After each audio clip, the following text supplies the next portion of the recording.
গাজায় যেভাবে নিরপরাধ শিশু, নারী এবং সাধারণ মানুষকে হত্যা করছে তা ইসলামে চরম নিন্দনীয়।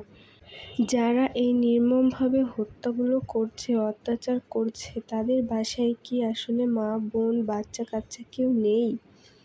তাদের শরীরে কি বিবেক নেই? মায়া বলতে কিছু নাই? একজন মায়ের এমন কষ্ট কি সহ্য করা যায়? আল্লাহ, তুমি এদের বিচার করো, কঠিন বিচার করো। যেভাবে এত কষ্ট দিয়ে নিষ্পাপ বাচ্চাগুলোকে মেরে ফেলছে, আল্লাহ তুমি কঠিন বিচার করো। এত এত বাচ্চাদের কান্না, এই নিষ্পাপ মানুষগুলোর কান্না আসলে দেখা যায় না। সবার উচিত যুদ্ধ করা, যুদ্ধের জন্য ঘোষণা করা। আমরা মুসলিম হয়ে আমাদের ভাই বোনদের পাশে দাঁড়াতে পারছি না, এটা আসলে খুবই লজ্জাজনক। যে কোনো নিরপরাধ ব্যক্তিকে হত্যা করলে সে যেন পুরো মানবজাতিকেই হত্যা করে।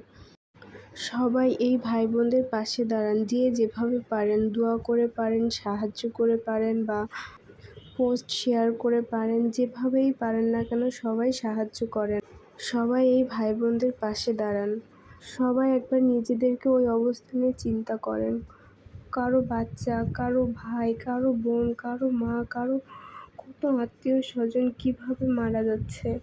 চোখের সামনে নিজের সন্তান, আসলে এগুলো কি দেখা যায়, সহ্য করা যায়? আল্লাহ তুমি সাহায্য করো, আল্লাহ তুমি ছাড়া কেউ নাই।